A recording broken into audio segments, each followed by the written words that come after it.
Hello বন্ধুরা, আসসালামু আলাইকুম। আজকে আপনাদের সাথে আবারও কবিতা নিয়ে আসলাম। সত্যর কথা কবিতাতে লেখা হয়েছে। কবিতাটা শুনলে অবশ্যই ভালো লাগবে, অবশ্যই মনে সাড়া দিবে। কবিতাটি শুনুন এবং কবিতাটি ভালো লাগলে চ্যানেলটি অবশ্যই সাবস্ক্রাইব করে বেল আইকনটি বাজিয়ে দিবেন এবং লাইক ও শেয়ার কমেন্ট করবেন। আব্বা বলেন রোজ আমায়, শোন রে বাবা খোকা, জীবনে এই চলার পথে কাউকে দিসনি ধোঁকা। সততার পথে চলবি তুই, ভয় পাইস না কভু, সত্যের ডাকে সাড়া দিলে সাথে পাবে প্রভু। মিথ্যা কথা অন্যায় কাজে হবে যে অপমান, মানুষ যদি মানুষ না হয় কি হবে তার জ্ঞান। বড় হওয়া শুধু টাকা নয়, বড় হতে হয় মন, ভালো সম্মান আদব এটাই আসল ধন। ঝগড়া ভাইয়ে ভাইয়ে ঝগড়া লাগলে জায়গা জমি নিয়ে পাশের বাড়ি সানু মণ্ডল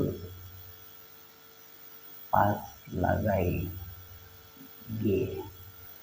হইছে তাদের ভালো ছিল সময় কেটে রঙে, খাওয়া দাওয়ায় চলাফেরায় করত একসঙ্গে।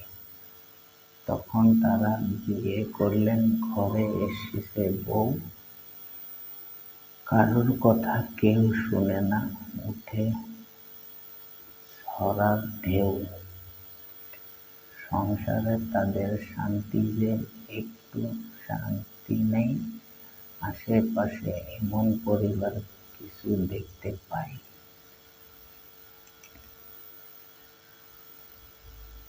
তোমাকে দেখি দূর থেকে, মনে শান্তি পায়, মনে মনে তোমাকে আমি কাছে পেতে চাই। তোমাকে ছাড়া ভালো লাগে না, বলতে শরম লাগে, তোমার মন শোনে ভালোবাসা মনে অনেক জাগে।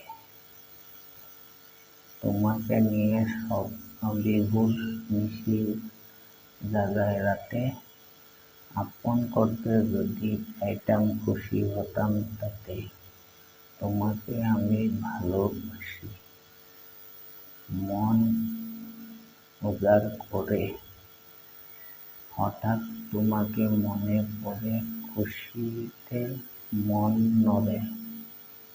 হ্যালো বন্ধুরা, কবিতাটি অবশ্যই শুনবেন। কবিতাটি শুনলে অবশ্যই লাইক শেয়ার কমেন্ট করবেন আর অবশ্যই চ্যানেলটি সাবস্ক্রাইব করে আমাদের সাথে থাকবেন। আরও এরকম সুন্দর সুন্দর কবিতা শুনতে পাবেন আগামী দিনে। এবং কবিতাতে কিছু সত্য কথা লেখা হয়েছে, আমার মন থেকে লিখেছি। তা কবিতাটি আপনারা শুনবেন, ও সে মনে নাড়া দিবে, মনে কিছু ভুল বাঁধবে থাকলে ভেঙে যাবে। কবিতাটি অনেক ভালো, নিজে লেখা কবিতা। অবশ্যই কবিতাটি শুনে আমাদের কমেন্ট বক্সে জানাবেন কবিতাটি আপনাদের কেমন লাগলো। এবং কবিতাটি ভালো লাগলে অবশ্যই কমেন্ট করে জানাবেন। ধন্যবাদ।